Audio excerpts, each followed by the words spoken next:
प्यारे बाबा हम बच्चों को बताते हैं कि विघ्न विनाशक बनना है तो सर्व शक्तियों से संपन्न बनो, है ना।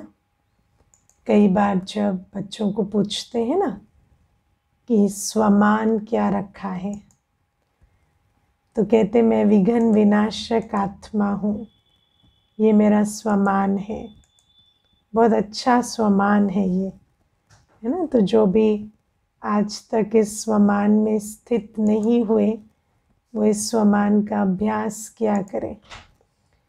और आज बाबा हमें विघ्न विनाशक कैसे बनना है वो बताते हैं कि विघ्न विनाशक बनना मतलब ऐसा नहीं कि कोई हम ऐसे हो जाएंगे जो विघ्न आया और उड़ जाएगा हमारे सामने से, है ना डर कर। तो बाबा कहते जो बात है, जो परिस्थिति है, वो तो ड्रामा की सीन है ना, वो तो रहेगी, लेकिन जब हम सर्व शक्तियों से संपन्न हैं तो वो परिस्थिति वो विघ्न मुझ आत्मा को विघ्न रूप अनुभव नहीं होगा, है ना, क्योंकि हमारी स्वस्थिति ऊंची है। बहुत सारी बातें जो पहले हमें विघ्न के रूप में लगती थी आजकल नहीं लगती, ऐसा है ना, है ना। तो बाबा कहते जैसे जैसे आत्मा शक्तिशाली बनती जाती है तो विघ्न रूप नहीं लगती परिस्थितियाँ। लेकिन बाबा हमें ये बताते हैं कि जो भी हमारे जो विघ्न की जो बात होती है तो विघ्न ड्रामा की सीन में है और आएंगे, लेकिन सर्व शक्ति संपन्न स्थिति के आधार से हम विघ्न विनाशक बने। अब आज जो बात मैं करना चाहती हूँ वो है मम्मा की वाणी की। और आज मम्मा की वाणी बहुत विशेष है। वैसे तो कौन सी बात का मंथन करें कौन सा नहीं, वो एक बहुत बड़ा धर्म संकट होता है रोज़, क्योंकि इतनी सारी पॉइंट्स होती हैं। लेकिन आज मम्मा की वाणी लेंगे। तो मम्मा ने आज वाणी में बहुत अच्छी बात समझाई हमें।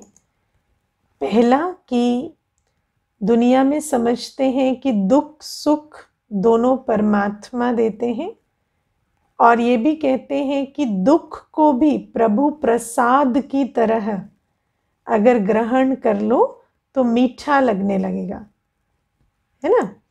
लेकिन बाबा कहते हैं कि ऐसा नहीं है कि कोई तुम मुझ पे दोष मत दो कि मैंने दुख दिया है, मेरा प्रसाद ऐसा कड़वा है, और फिर अपनी बड़ाई में रहो कि मैंने ऐसे कड़वे प्रसाद को भी मीठा समझ के ग्रहण कर लिया। तो बाबा कहते कि ऐसा दोष मुझ पे नहीं रखो तुम कि कोई मैं तुम्हें दुख देता हूँ, मेरा तो नाम ही है दुख हरता सुख करता। फिर मामा हमें बताते हैं कि दुख जो है वो कर्मों के आधार से मिलता है। आत्मा को सुख और दुख, जिसको हम ज्ञान में समझते हैं कि अनुकूल परिस्थितियाँ, प्रतिकूल परिस्थितियाँ, अनुकूल व्यवहार, प्रतिकूल व्यवहार, शारीरिक मानसिक अवस्थाएं, है ना, जो अनुकूल या प्रतिकूल है, उन सब का फाउंडेशन मनुष्य के अपने कर्म होते हैं। तो कर्मों के आधार से परिस्थिति बनती है सुख या दुख की। और आज मामा हमें ये समझाते हैं कि जब हमारे पिछले कर्मों के किए गए कर्मों के आधार से कोई दुख की बात भी आती है तो प्यारे बाबा तो हमें मदद देते हैं। कौन सी मदद? ज्ञान और योग की मदद, है ना।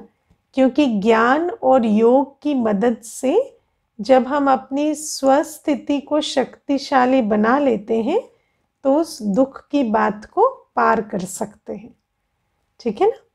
तो ये एक मदद जो बाबा हमें देते हैं। जब कोई, अभी मुझे कोई लिख रहा था कि सारे दिन, है ना, जो युगल है वो बहुत इरिटेट होते रहते हैं, छोटी छोटी बातों में चिढ़ते रहते हैं, तो फिर हम अपनी सहन शक्ति, बाबा के ज्ञान और योग का बल प्रयोग करके वहाँ पर मैं अपनी स्थिति को स्टेबल रखती हूँ। अभी अभी कोर्स किया है ना, तो इस तरह के अनुभव भी बहुत मीठे लगते हैं। तो फिर ये वो एग्जाम्पल है कि कोई परिस्थिति बाबा नहीं दे रहे, ये तो चलो जो भी 63 जन्म के कर्मों की गति के आधार से मिली, लेकिन बाबा हमें ज्ञान और योग की मदद दे रहे हैं। लेकिन बाबा हमें एक, जो आज मम्मा हमें बाबा की वाणी से समझाते हैं कि दूसरे प्रकार की जो बात आती है वो ये कि जब हम शिव बाबा की श्रीमत पर संपूर्ण रूपेण चलते हैं, जब हम बलिहार जाते हैं, तो माया हमें बहुत तंग करती है ना। और वो जो माया तंग करती है वो अलग है। एक होता है विकर्मों का खाता, है ना, एक वो खाता होता है जो हमने पास्ट विकर्म किए हैं, उस कारण से परिस्थितियां या व्यवहार प्रतिकूल है, वो अलग चीज, उसमें ज्ञान योग बल हम प्रयोग करते हैं। दूसरा होता है जब हम सुकर्म करने जा रहे हैं, जब हम बाबा के बनते हैं, पवित्रता की धारणा, है ना, क्लास का डिसिप्लिन, योग, सेवा, जब हम ये करने जाते हैं ना, जब हम बाबा के बनकर बलिहार होकर बाबा की श्रीमत पर चलते हैं, तो माया हमें तंग करती है, चैलेंजेस आते हैं, सब अनुभवी है ना। तो जब वो चैलेंजेस आते हैं, तो उस समय पर जब हम निश्चय बुद्धि होकर एक बाबा का हाथ पकड़कर श्रीमत पर चलते हैं, तो बाबा हमें उस निश्चय के बल से लाइट माइट से भर देते हैं ना। ये जो वंडरफुल बात है वो आज मम्मा बताते हैं। तो एक होता है कि परिस्थितियों की ठोकर खा खा कर, है ना, शक्ति भरने की कोशिश करना, लेकिन वास्तव में मास्टर सर्वशक्तिवान बनने का तरीका क्या होता है कि एक बाबा की श्रीमत का हाथ कस के पकड़ के रखो, और फिर जब माया हमें चैलेंज करती है, तो उस चैलेंज में बाबा स्वयं ही हमें लाइट माइट भर के अनुभवी और शक्तिशाली बना देते, है ना। लेकिन इसमें जो प्रिकॉशन है, हाँ, कॉशनरी नोट है, वो मम्मा ने ये दिया कि ऐसे नहीं कि हम कोई बाबा को ट्राई कर रहे हो, है ना। कई होते हैं, हमारा तो दिल है दीदी पवित्र रहने का, अब जैसा बाबा चाहे, बाबा रखेगा तो रहेंगे, अब हमारी क्या मर्जी है,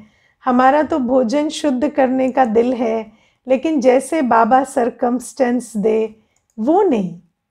लेकिन जो सचमुच बाबा को जानकर मानकर कि यही सत्यता का सागर है और सत्य की नाव हिलेगी डुलेगी लेकिन डूबेगी नहीं, और निश्चय बुद्धि की विजय अवश्य होगी, उस निश्चय और विजय की अनुभूति के बल से जो चलते हैं ना, उनको बाबा बहुत जल्दी अनुभवी और शक्तिशाली बना देते हैं।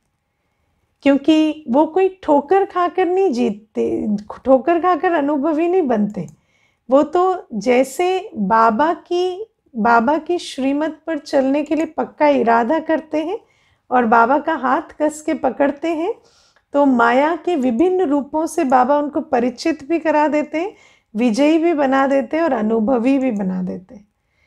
तो अगर मास्टर सर्वशक्तिवान बनना है, अगर सचमुच सर्वशक्ति संपन्न बनना है ना, तो ये विधि अपनानी होती है। समझ आई बात? दोनों में अंतर समझ आया? अब और थोड़ी सी इस बात को समझते हैं। देखो, दुनिया में जो परिस्थिति का नियम है वो ये है कि परिस्थिति आएगी और जाएगी, लौकिक जीवन में, चाहे वो पुराने विकर्मों के आधार से हो, चाहे माया की चैलेंज हो, जब हम पुरुषार्थ करते हैं, कोई भी ऐसी परिस्थिति दुनिया में नहीं होती जो आए और जाए नहीं। परिस्थिति आती है, परिस्थिति जाती है, लेकिन जब हम ज्ञान योग के आधार से लौकिक जीवन में परिस्थिति के आने और जाने के बीच में स्थिति एक रस रखते हैं, तो हमारे अंदर ट्रॉमा नहीं आता, ट्रॉमा क्रिएट नहीं होता, है ना। और अलौकिक जीवन में जब हम निश्चय बुद्धि विजयंती के आधार से चलते हैं ना, तो वही परिस्थिति ट्रॉमा तो क्रिएट कर ही नहीं सकती, क्योंकि यहाँ तो चॉइस होती है ना। ट्रॉमा क्रिएट होने तक तो रहते ही नहीं, है ना, छोड़ देंगे। अगर बहुत चैलेंज होता है तो ट्रॉमा क्रिएट नहीं होने देते, छोड़ देते। लेकिन अगर निश्चय बुद्धि विजयंती की स्थिति है और पकड़ कर रखते हैं बाबा को, तो वहाँ पर बाबा हमें बहुत अनुभवों और शक्तियों से भरपूर कर देते हैं। तो परिस्थिति तो आती है और जाती है, लेकिन यदि हम लौकिक जीवन में बाबा का ज्ञान और योग प्रयोग करते हैं तो हमारे विकर्म नहीं बनते और हमारे को ट्रॉमा नहीं होता। और अलौकिक जीवन में यदि निश्चय बुद्धि विजयंती होकर चलते हैं तो बाबा हमें लाइट, माइट और खजानों और अनुभवों से, शक्तियों से भरपूर कर देते हैं। ठीक है, मैं आपको ना अपना एक अनुभव सुनाती हूँ, जो शुरू जब मैं ज्ञान में आई, तो होता है ना कि आपको स्वयं के तो कुछ अनुभव नहीं होते, तो आप जो क्लासेस सुनते हैं तो उन अनुभवों को आप इंटरनलाइज करके बाबा को समझते हैं। तो मुझे याद है, ये बहुत मेरी स्मृति में छपा हुआ अनुभव है, इसीलिए आज आपको सुना रही हूँ। एक दीदी ने एक क्लास कराई थी उस टाइम पर, और उन्होंने ये सुनाया कि वो अपने सेंटर पर थी, किसी विदेश के सेंटर पर, अभी पूरी डिटेल याद नहीं, और वहाँ से जानकी दादी जी मधुबन में थे, है ना। तो मेरे ख्याल से लंदन की ही बात है ये। तो जानकी दादी जी ने उनको कहा कि आप कल इस समय भारत पहुँच जाओ। और उस समय लंदन में कुछ हालात ऐसे थे कि बहुत इजी नहीं था ट्रैवल। तो उस टाइम पर वो दीदी सुना रहे थे कि जब वो सेंटर से निकले और मधुबन पहुँचे, उस बीच में 5-6 ऐसी बातों का उन्होंने वर्णन किया, जो बातें अगर आप वैसे किसी से सुनो तो उनको ट्रेजेडी की संज्ञा देना गलत नहीं होगा, कि एक्सीडेंट भी हो गया, है ना, कुछ खो भी गया, लेट भी हो गए, फ्लाइट भी मिस हो गई, इस टाइप की कुछ 5-6 घटनाएं। लेकिन जब वो बहन अपना अनुभव सुना रही थी तो हर उस घटना में उन्होंने सुनाया कि बाबा ने मेरी मदद कैसे की, और उस समय बाबा का मुझे कौन सा अनुभव हुआ। और मुझे याद है कि उन्होंने एक ऐसा सीन का वर्णन किया जब एक्सीडेंट हुआ गाड़ी का, और कांच जो था वो बिल्कुल चेहरे को एकदम जैसे छू कर नीचे गिरा, लेकिन एक भी खरोंच नहीं आई। और मुझे उस वर्णन को सुनकर ऐसा लगा, वाह बाबा वाह, ऐसे सीन में हम क्यों नहीं थे। तो बाद में मैं विचार कर रही थी कि देखो, अगर दुनिया में कोई ऐसा सीन वर्णन कर रहा हो तो आपके दिल में आएगा, भगवान कभी हमें ऐसी परिस्थिति में मत डालना। लेकिन जब बाबा के बच्चे जो निश्चय बुद्धि है और जिन्होंने उन सीन्स में ये नहीं देखा कि क्या हुआ, पर ये देखा कि बाबा ने कैसे मदद दी और अनुभवी बनाया, तो उनके मुख से जब हम सुनते हैं तो हमें वो सीन शक्ति भरता है, हमें भी वो लाइट, माइट और इंसाइट मिलती है जो उनको मिली। तो आप देखो कि वही सीन है, लेकिन जो उन्होंने उस समय ग्रहण किया बाबा से, वो अपने अनुभव व्यक्त करते हुए सालों बाद भी वो अनेकों को दे पा रहे हैं। तो बाबा हमें कहते हैं कि दुनिया में देखो, ये भी एक बहुत अच्छी कहावत है कि जब परिस्थितियां अनुकूल होती हैं तो आपको खुशी मिलती है, लेकिन खुशी अल्पकाल की होती है।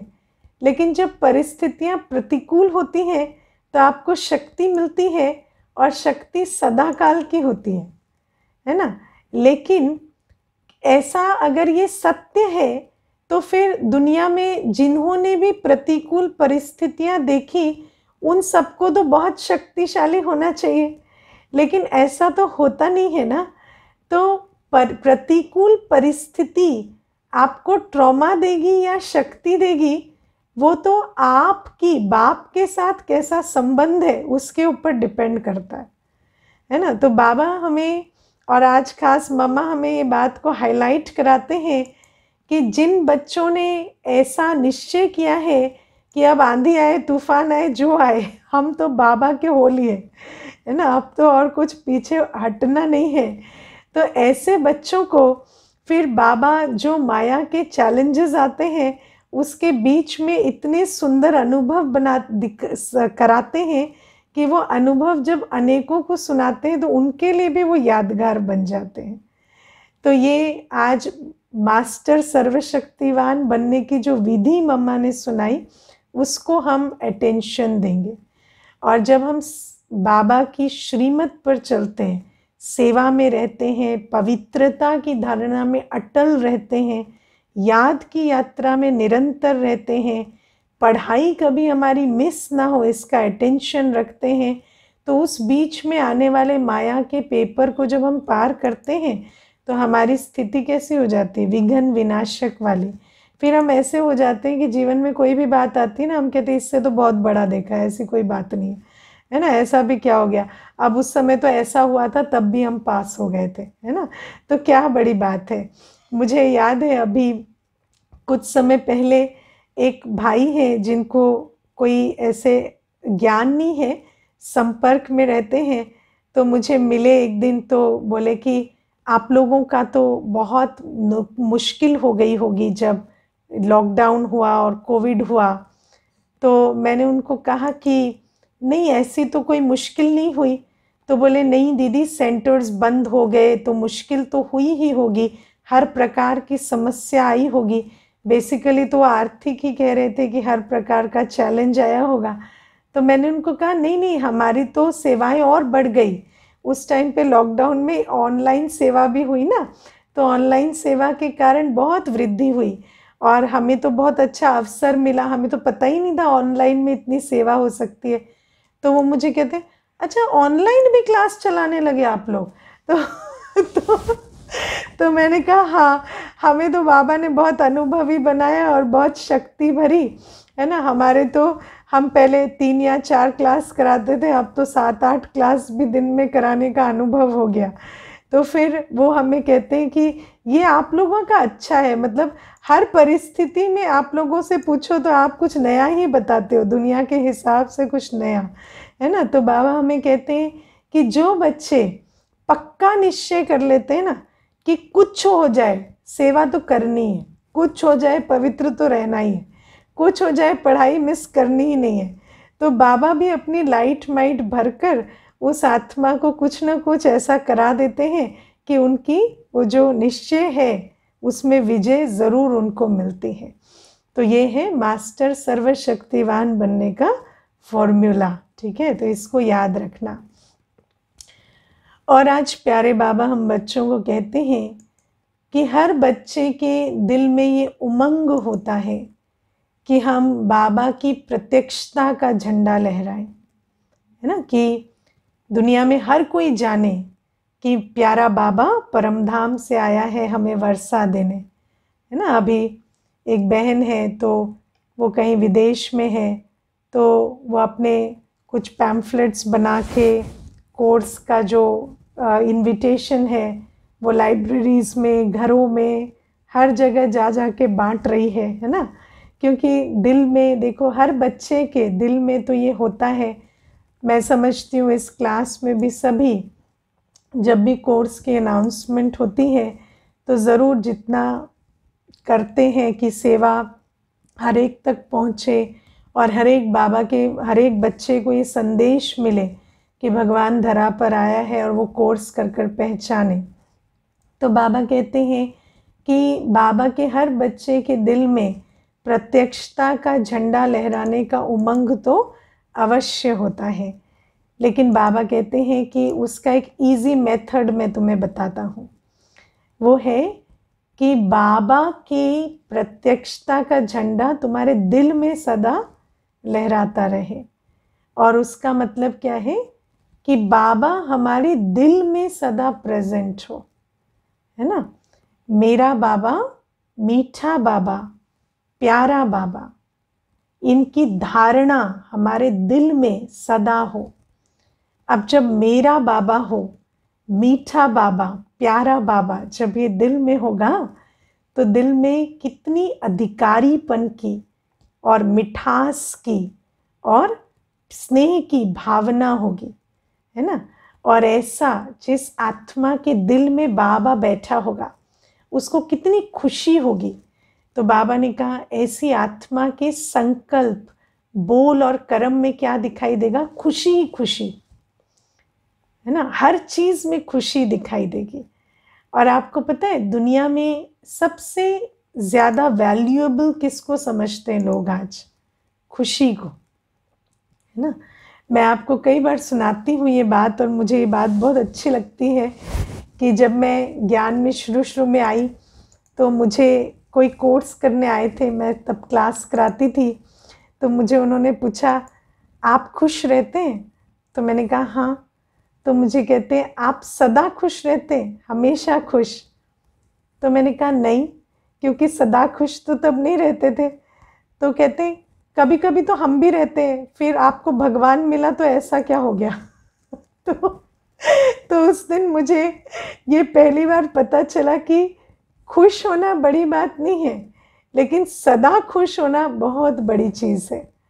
और अगर आप किसी को देखो, किसी को कहने की तो बात नहीं होती है, लेकिन अगर कोई आपके संबंध संपर्क में ये देख ले कि इनके हर संकल्प में, बोल में, कर्म में सदा खुशी खुशी रहती है, तो फिर उनको आपको कहना नहीं पड़ेगा कि भगवान धरा पर आया है। वो ऑटोमेटिक आपको देखकर ही जान जाएंगे। इनफैक्ट वही आपको आके पूछ लेंगे कि आपको ऐसा क्या मिला है जो इतनी खुशी रहती है। तो बाबा कहते हैं जिन बच्चों की दिल में सदा बाबा की प्रत्यक्षता का झंडा लहरता है ना, कि मेरा बाबा आ गया है, मुझे भगवान मिला है, तो उनके चेहरे की चलन की खुशी से अनेक आत्माओं को बाबा का परिचय वैसे ही मिल जाता है ना। तो इतना हमें शोर मचाने की, है ना, और बताने की आवश्यकता भी नहीं पड़ेगी। ये छोटी सी सेवा से ही अनेकों को मालूम पड़ जाएगा।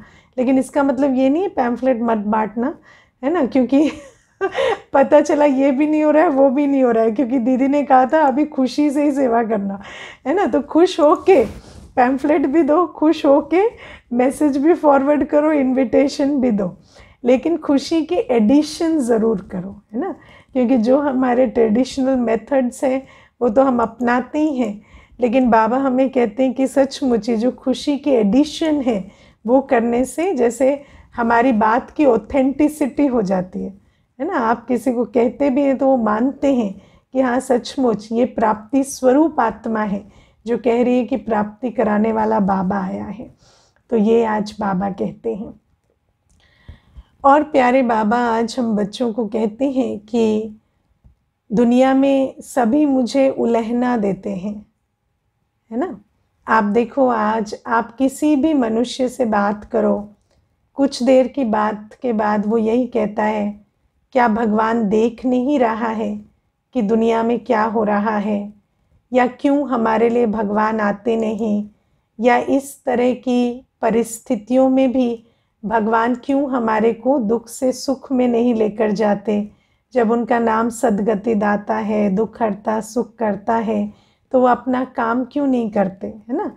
तो दुनिया में लोग भगवान को अपनी ड्यूटी याद दिलाने से कभी चूकते नहीं, है ना। लेकिन आज मुझे मुरली सुनकर बहुत हंसी आ रही थी कि आज बाबा भी जवाब दे रहे हैं है ना। और बाबा कहते कि मैं तो, तुम मुझे पुकारते हो, है ना, दुनिया में सब पुकारते हैं भगवान को, लेकिन लव नहीं रखते, है ना। आजकल मनुष्य कैसा हो गया है कि जहाँ अधिकार जताने की बात आएगी, जहाँ डिमांड करने की बात आएगी, तो वहाँ पर डिमांड तो पूरा करते हैं, लेकिन जब सामने वाला उसके लिए आपको कोई डायरेक्शन देता है तो उसको हम एक्सेप्ट नहीं करते, क्योंकि लव नहीं है ना। तो बाबा हमें आज कहते हैं कि तुम मेरी बात क्यों नहीं मानते हो है ना। तो बाबा हमें कहते हैं कि सचमुच मेरा नाम लिबरेटर है, मैं सद्गति दाता हूँ, मैं दुख हरता सुख करता हूँ। ये मेरी ही ड्यूटी है कल्प कल्प आकर पतित दुनिया को पावन बनाना, दुख से सुख में लेकर जाना, और मैं ये ड्यूटी विदाउट फेल कल्प कल्प बजाता भी हूँ, है ना। और बाबा हमें कहते हैं कि ये मैं कैसे बजाता हूँ, राजयोग सिखाकर, है ना। तो बाबा हमें बस ये छोटी सी बात, एक चेंज बताते हैं कि दुनिया में व्यक्ति समझता है कि प्रॉब्लम मैं क्रिएट करूं और सॉल्व करे भगवान, लेकिन मैं कहता हूं तुमने क्रिएट किया तो सॉल्व तुम ही करोगे, लेकिन विधि मैं बताऊंगा, शक्ति मैं दूंगा, लेकिन तुम्हें मेरा बनना पड़ेगा और तुम्हें मेरी मत पर चलना पड़ेगा। और मत क्या देते हैं बाबा कि पावन बनो, है ना। तो बाबा कहते पावन तो बनना पड़ेगा। बाबा कहते विकारों को क्यों नहीं छोड़ते हो जब मैं कह रहा हूँ। और बाबा कहते सन्यासी तक भी विकारों को छोड़ते हैं, क्योंकि कहीं ना कहीं उनको समझ आया है कि विकार ही कारण है समस्याओं का। लेकिन बाबा कहते हैं अगर विकारों को नहीं छोड़ेंगे तो मैं फिर तुम्हें कैसे बचा सकता हूँ, दुख से सुख में कैसे ले जा सकता हूँ। और हम बच्चे जो बाबा को पहचानते हैं, श्रीमत पर चलते हैं, तो बाबा कहते मैं तुम्हें वर्षे का अधिकारी बना रहा हूँ। लेकिन हमारे लिए भी बाबा हमें एक वार्निंग देते हैं, खबरदारी। क्या खबरदारी? माया से खबरदार रहो, क्योंकि माया क्या करती है, एकदम से, है ना, कल तक नंबर 1 में था और आज दिखाई नहीं दे रहा, फ़ोन भी नहीं उठा रहा, रिस्पॉन्ड भी नहीं कर रहा, है ना। ऐसे माया बिल्कुल बच्चे को मुर्दा कर देती है। तो बाबा कहते हैं माया से खबरदारी रखो। अब आज हम थोड़ा समझेंगे माया से खबरदारी कैसे रखनी है ना। तो माया मतलब इल्यूजन। माया क्या करती है? माया बहुत छलती है ना। और माया के केस में सबसे इंपॉर्टेंट होती है परख शक्ति, माया को पहचानना। माया से हम परास्त क्यों होते हैं? क्योंकि हम माया को पहचानते नहीं कई बार, है ना। माया को पहचानते नहीं, इसलिए परास्त होते हैं। और माया को परखने के लिए हमें क्या चाहिए? बुद्धि। इसीलिए अपनी बुद्धि को सदा दिव्य बुद्धि बनाकर रखना, अपनी बुद्धि को मैला ना होने देना, ये है माया से खबरदारी रखने का तरीका। अब मैं आपको एक छोटी सी बात बताती हूँ जो बाबा ने एक अव्यक्त मुरली में बताई है कि कैसे माया हमें परास्त करती है। एक एग्जाम्पल है, उसको समझेंगे पहले। तो बाबा ने उस मुरली में कहा कि मान लो कोई भी एक संकल्प माया ने आपको दे दिया, है ना। आप बैठे हैं और आपको कोई पुरानी बात याद आ गई, या आपको कोई क्रोध आ गया, मानो कोई क्रोध का संकल्प आ गया, कोई कंप्लेंट अंदर आ गई। तो बाबा कहते जैसे ही माया ने वो संकल्प दिया तो आप पहचान नहीं पाते हो, दिव्य बुद्धि नहीं रखते हो, तो आप उस संकल्प को अपना स्वमान बना लेते हो और अपने स्वमान से नीचे आ जाते हो। जैसे एक क्रोध का संकल्प आया, नेक्स्ट संकल्प आप क्या लेते हो? मैं क्रोधी हूं। मुझे क्रोध कैसे आ गया, ऐसे कैसे हो गया? मेरा तो आज अमृत वेला भी अच्छा हुआ था, मुरली भी सुनी थी, आजकल तो भोजन भी शुद्ध है, फिर ये संकल्प कैसे आ गया? मेरे अंदर तो परिवर्तन ही नहीं आ रहा, पता नहीं मेरा कुछ होगा भी या नहीं। और एकदम से सीट से नीचे आ जाते। तो बाबा हमें कहते हैं, एक संकल्प माया ने दिया और तुम तो जैसे तैयार बैठे थे अपने स्वमान से नीचे आके बैठने के लिए, है ना। तो माया को हम पहचानते नहीं है।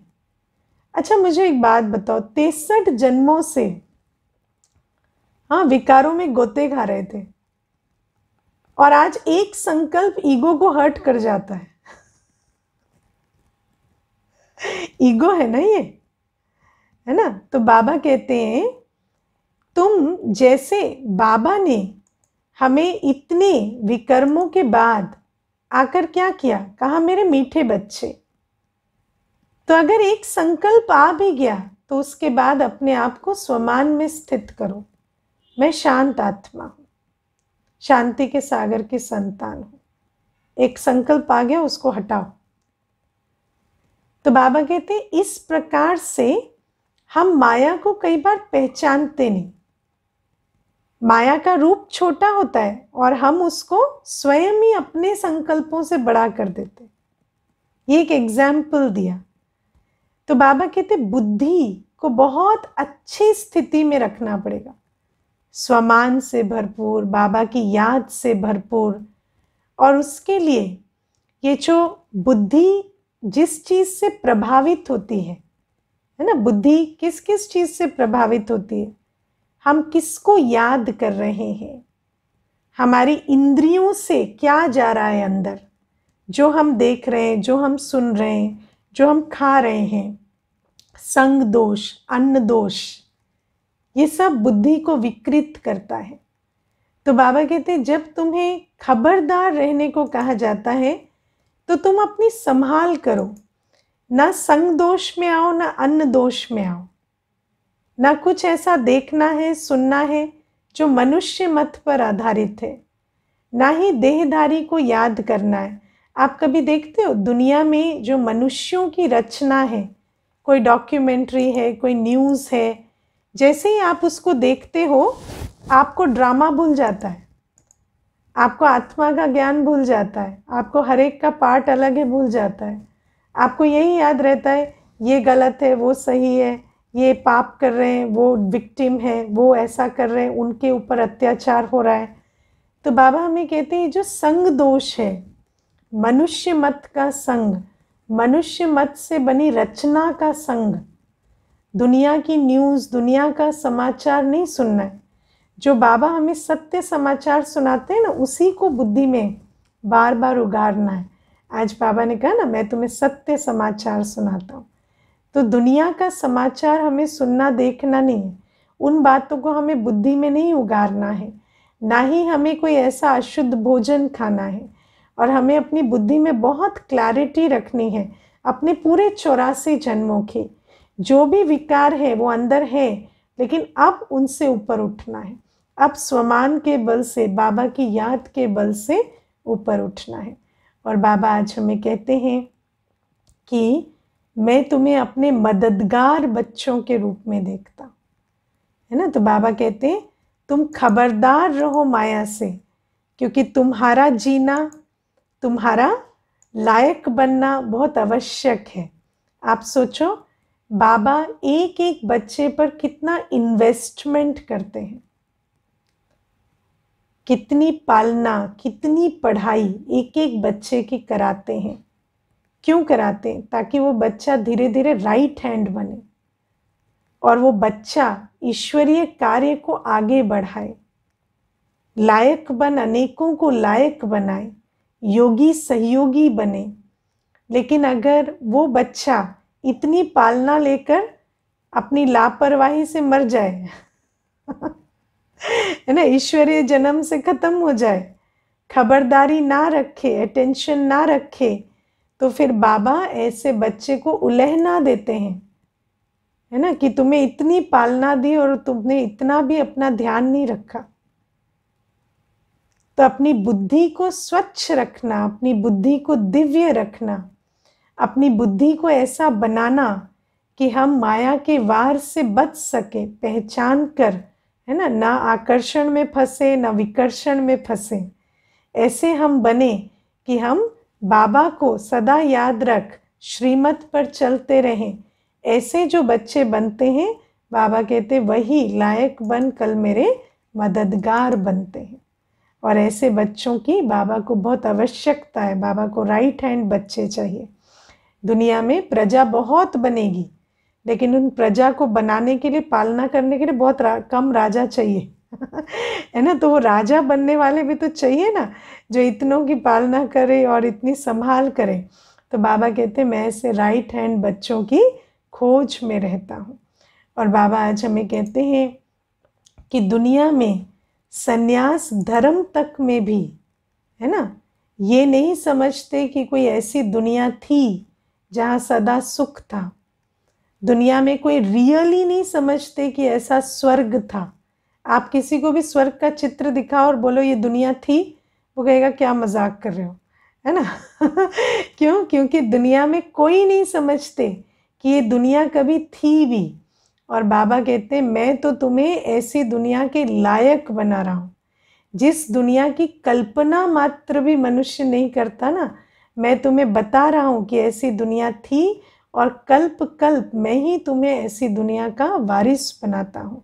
तो बाबा कहते हैं तो फिर तुम्हें कितना पावन बनना चाहिए, कितना मददगार बनना चाहिए और बाबा से वर्षा लेना चाहिए। ओके।